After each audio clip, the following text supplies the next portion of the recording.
fun. I'm really excited about that. Yeah, there's a couple of other nice little cameos that come up. Oh, I'm excited, I'm excited. What's been the biggest difference between working with Netflix on Daredevil and Disney? If at all, if anything? Well, you know, the thing was when we were making the show for Netflix, the people that my bosses were Marvel. Sure. You know, the day-to-day was with Marvel TV, which now is kind of under the umbrella of Marvel Studios. You know, the folks at Netflix were such champions of us, and they were so wonderful to us and gave us that initial platform, which we'll be forever grateful for. It feels good to be, as so many people say to me at these things, welcome to the MCU. You know, it feels really good to be part of that whole thing, and for us to have the opportunity at least now to have more of these crossovers, which fans love, and which is, you know, when you become a big fan of the world and the characters, you get really excited by. Whereas before we didn't have, you know, other than the 4 of us that were doing the Netflix shows, we didn't have all the 5 of us.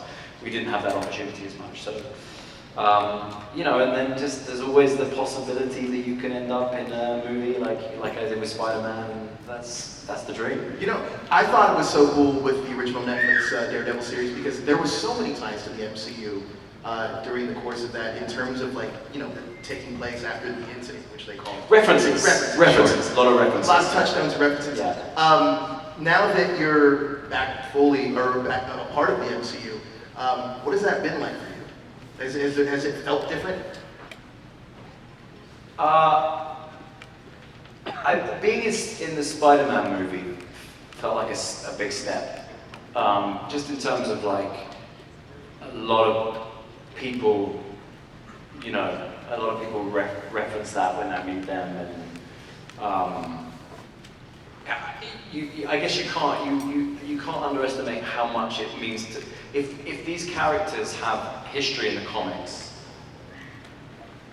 when we then get to collide on screen, it really means a lot to the fans, and I get that. I feel that way now as well myself. So that with the Spider-Man thing is such an iconic. The idea of Matt Murdock and Peter Parker together is just so iconic. I hope in the future we get to do some more stuff together, because it is really that really is fun. So that's the main thing.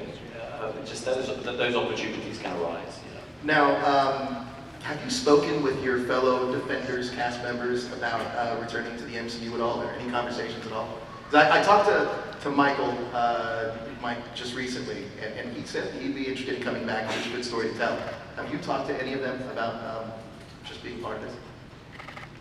No, not really. I mean, we're friends and we see each other occasionally. But no, I mean, they've asked me about my experience. I don't know. I have no idea what Marvel is thinking or planning, so I would hate to give, you know, it would be cool, sure, obviously, but I have no idea. No, there's an interesting connection that somebody pointed out to me on Twitter, I guess X now. But after Matt's father was murdered, he went to St. Agnes's orphanage. Chloe Bennett's character, Daisy Johnson, also grew up in the same orphanage as your character. Just for the Agents of S.H.I.E.L.D. fans out there, what are the chances we can get Chloe Bennett back on one of these shows? I can't believe you're asking me. I'm going to ask you. You're about 5 years it'll happen. Dude, wrong. I have no idea. I leave that to the grown-ups. I love it.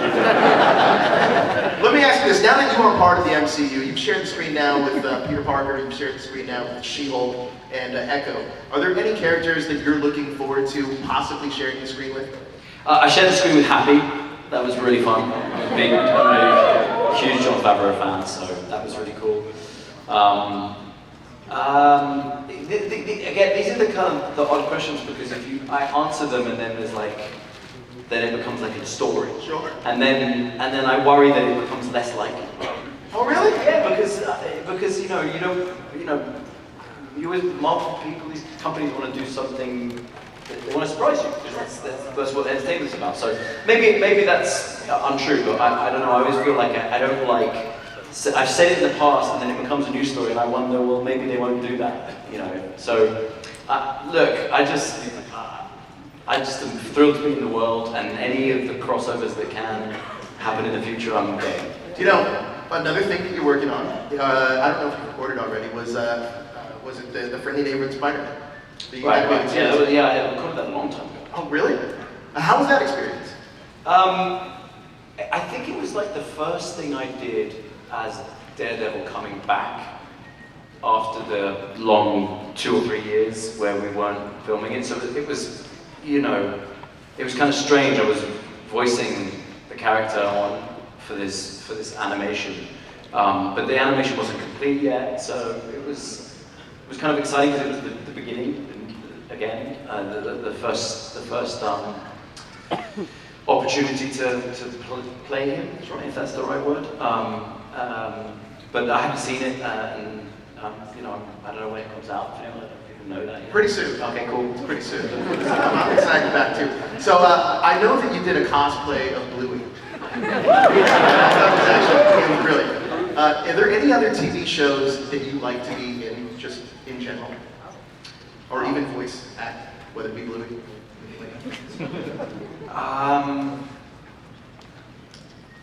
Oh God, I don't know. I mean, there's so much great content out there, isn't there? Like, I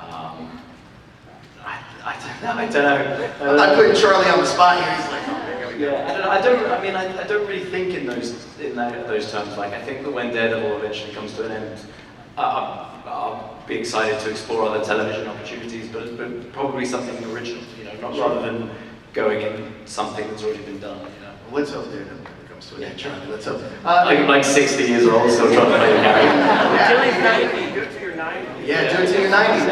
Are you cool to take fan questions? Yeah. All right, do we have a mic somewhere? The only request I have is one question per person. So we try to get through as many as we can. We're going to start on this side on the left here. Or I guess your right. Yeah.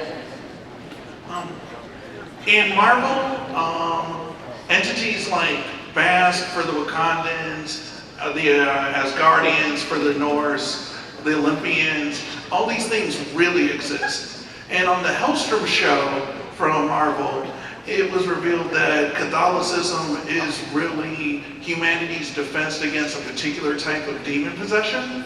Like, since Daredevil's so very heavily Catholic, like, what's the difference between this is my family tradition or these are my values and talking to a priest who's actually faced off with, like, the entities that they're supposed to be defending humanity against?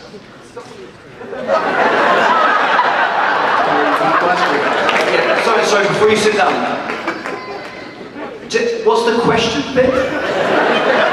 The difference in Matt Murdock's faith from a real world, this is my family's tradition, these are my values, this is what I believe, versus the comic book level, the priest I'm talking to is like actually faced off with a demon, because that's what is actually the Marvel continuity.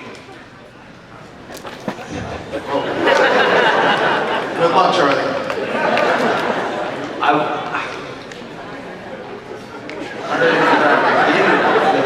It's such a detailed question. It's a great question. I don't know that I have the time to really get into it. I don't want to in any way belittle the question, but I just think he's a man of faith,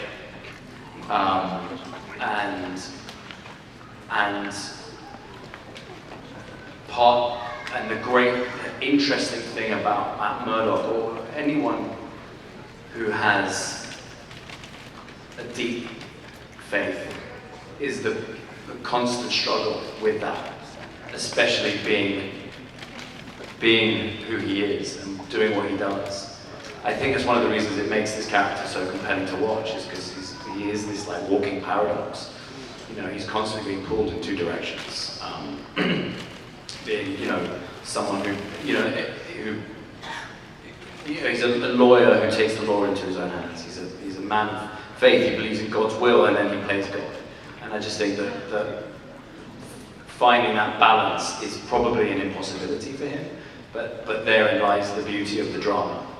I'm not sure that that's going to really answer your question, but that's how I think of it, if that's That's great. Yes, over here. What's your name? Lori, Hey, Lori, how are you? I'm great, but I'm not nearly as smart as that guy, so my question is very simple. What's my favorite color? I'm gonna guess blue. Anyway, forgive me if I fall. You've been back in the character recently in projects such as No Way Home and She-Hulk, both projects that are a lot more like lighthearted and comedic than what you're used to for Daredevil. How did it feel, or what did you do to get back in the darkness of like the standalone Daredevil show? Oh yeah, I mean, a lot of that's just done for you by the nature of the writing. You know, the writing on the show has always been so tremendous and so thoughtful and deep that you kind of it's a lot of it's done for you. You know, the stuff on She-Hulk and Spider-Man is just, in its nature was just more lighthearted. There were more jokes, there's more levity. The thing with when we do Daredevil, a lot of it's obviously very heavy, and I do find that one thing I want to try to do where possible, even in the darkness, even in the heaviness, is to bring a bit of humor and a bit of levity, because I actually think in life, sometimes the funniest moments you have in life is when the shit hits the fan and everything goes terrible. It's just like, you just can't help but laugh, you know. And I do think that's true to the comics. That's often the case. There's a very dry, wry humor with Matt Murdock in the comics, especially when stuff's not going well. And so it's fun to play with that when we can. There's a couple of fun scenes with myself and John where, you know, we get to have fun with each other. And it's fun, like, it's fun when we're on set. It's fun for me to try and make John laugh because his character is also so serious at times, you know. So yeah. Thank you. Thank you. Great question. Hello, how are you? Hi, I'm good. Charlie, I was wondering, if you had the chance to play Mike Murdock, would you do that? His brother? Yes. That's just such a good idea. That's so fun. I mean, like I think any actor who gets to play, you know, like the evil twin or whatever is like it's such fun for an actor to do that. It's not my favorite stuff in the comics, the Mike Murdock stuff. Like some of it's kind of fun, but it's not my absolute favorite because there are times where it crosses the line a little bit into the unbelievable. But sure, I mean, like if there was a fun and interesting and cool and authentic way to do that, that would be a fun storyline to touch on. Yeah, I want to follow up on that for a second, because what is your favorite part of the comics, and is there anything from the comics that you haven't explored with the character that you want to? Oh God, I mean, so much.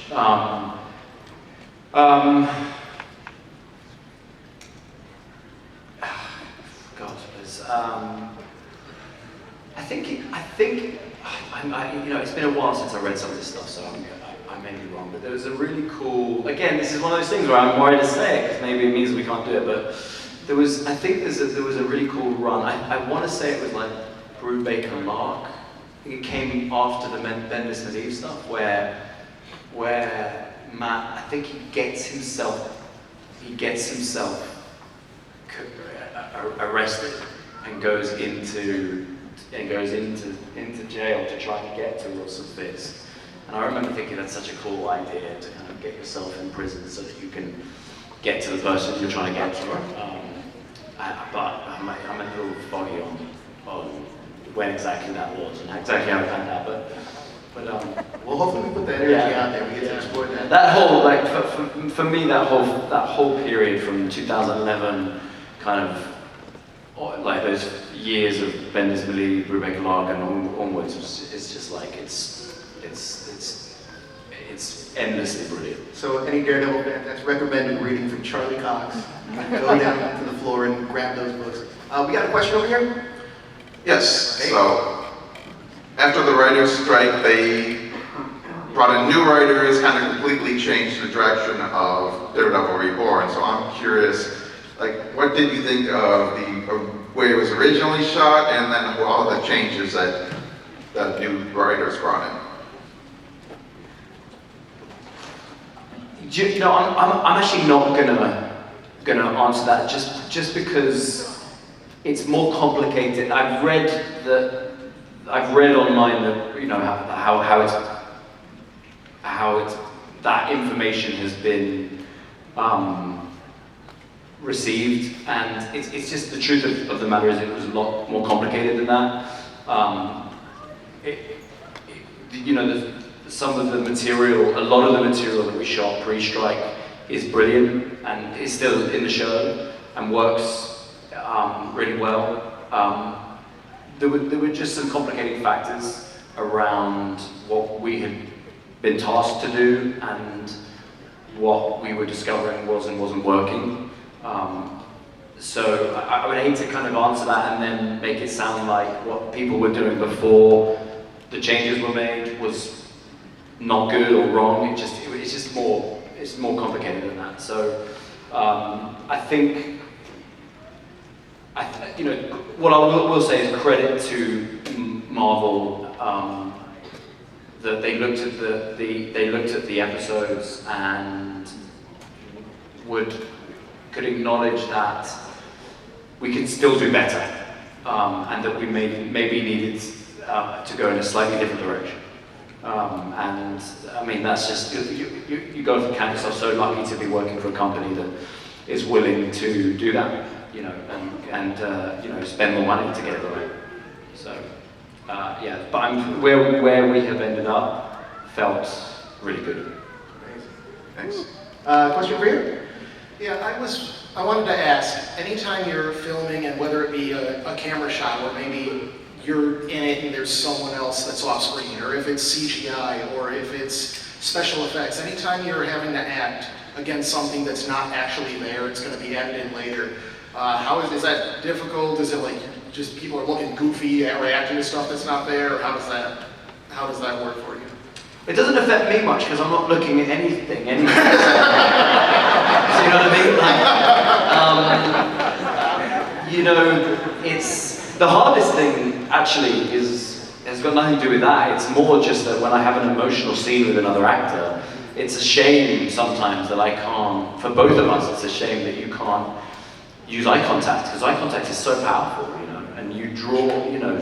I often think in real life, you often feel a lot because of what you see in the other person's eyes. You know, if someone is looking, if you're vulnerable with someone and you look at the person you're talking to and you see a bit of pity in their eyes, it makes you feel emotional, right? It makes you feel sad or loved or whatever it is. And so, you know, that's something that is challenging to play in playing this role, but also really challenging for all the other actors who have to act opposite me, because they don't get to connect in that way, and you have to find other ways to connect with each other.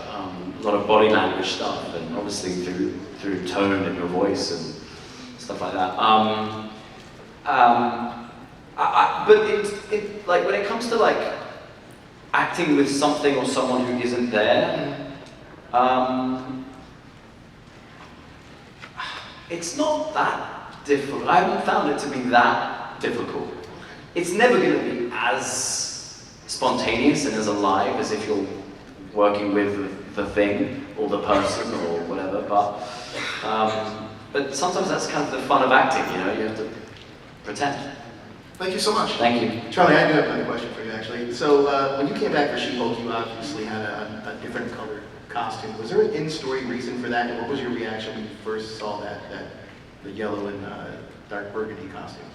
Yeah. So when they flew me out to Los Angeles for a fitting, and I got to the place where they do the costumes, and they kind of put me in a room, and they said, "Oh, well, they'll be right with you. They're just finishing something." So I went into this room by myself, and on the wall was the drawing of the red and gold, and I was just like, "Oh man, that's so cool." But that was the first time I saw it. I was like, "Oh shit, that's so cool." You know, because at that point I'm a fan, and you know, like getting to play with the red and yellow, you know, the red and gold was really cool.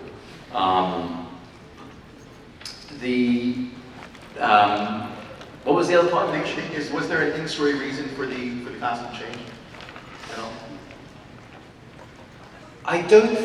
Well, the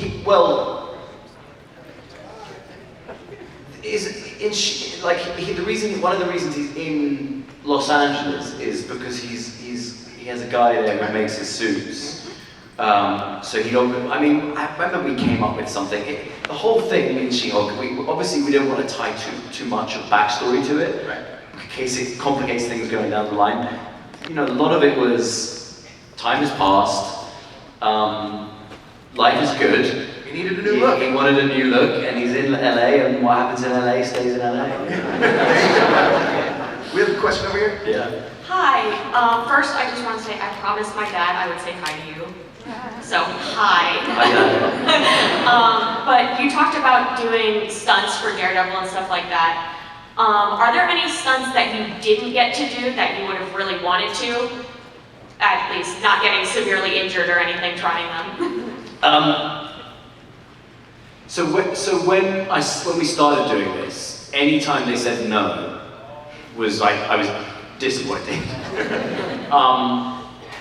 And I've had enough accidents now that when they say no now, I'm like, okay, I understand. I've also learned that there's stuff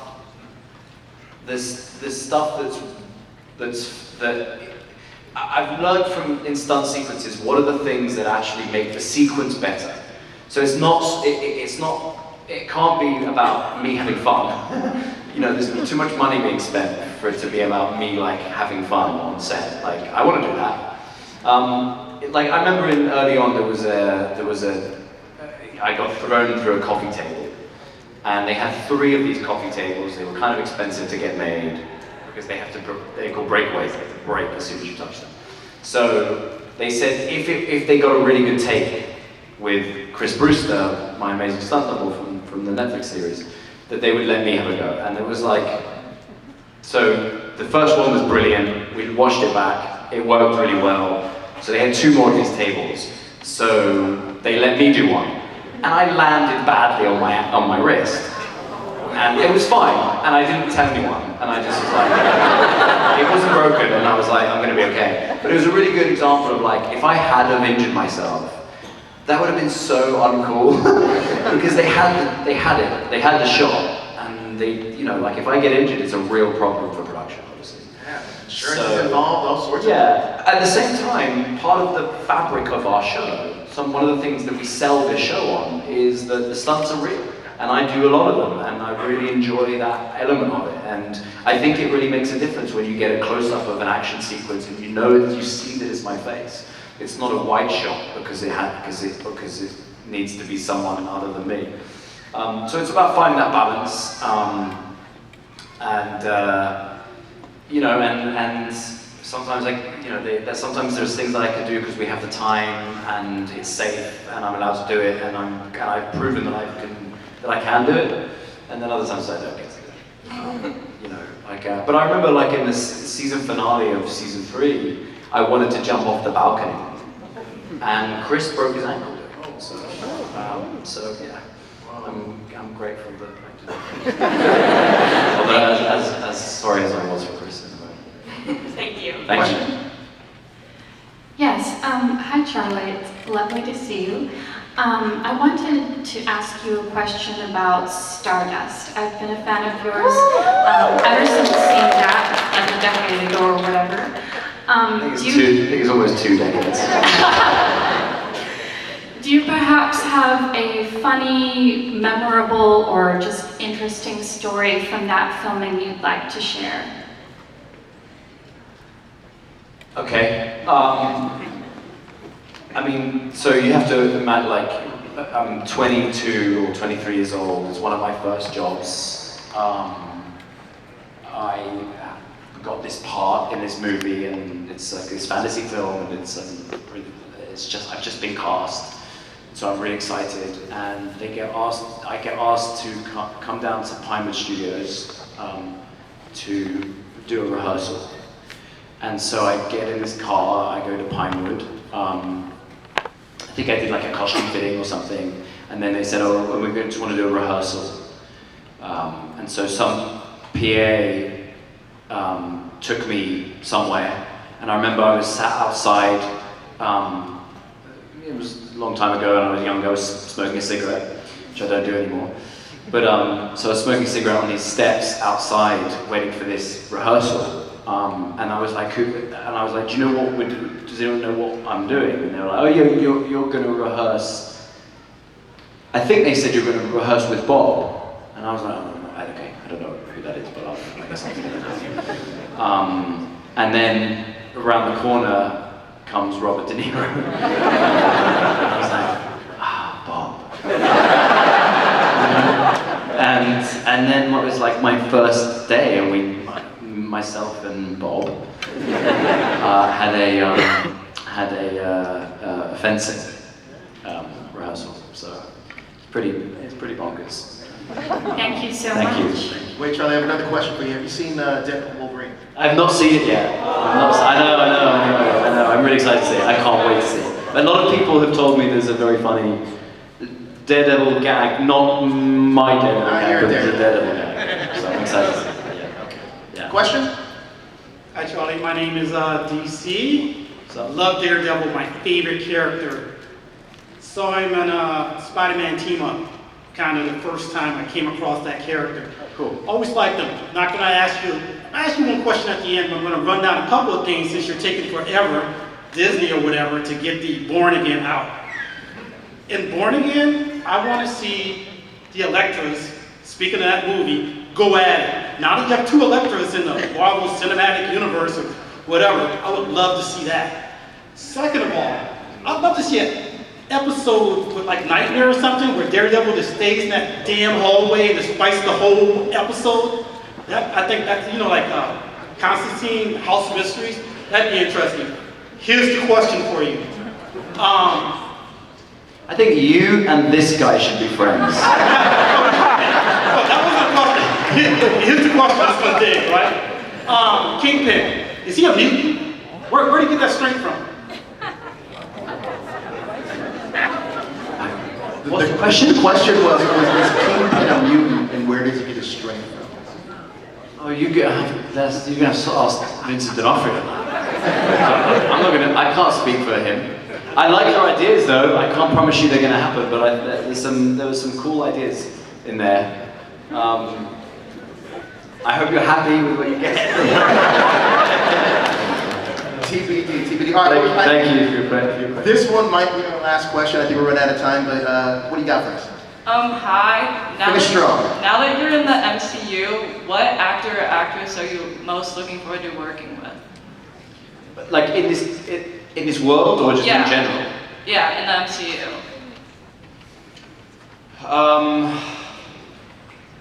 This is that willing it into existence. Yeah, I know. You've got to be so careful, haven't you? Scott, look. I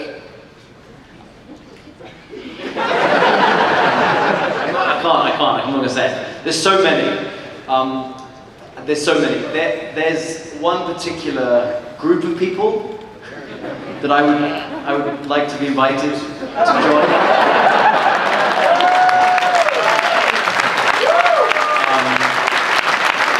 So read into that what you will. I'm guessing you're talking about the Defenders. Okay? Right. All right, let's just do one more. We're gonna do one more. Go ahead. Hi, my name is Logan. Nice to see you again. This is just one quick question. Is there going to be a one-shot fight scene in Daredevil Born Again?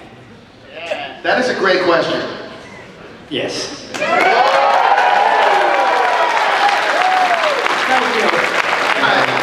we're gonna end, let's end on a high note. I think that was it. I can't wait for that. Thank you so much, Charlie. Thanks, guys. Thank you, everyone. Appreciate it.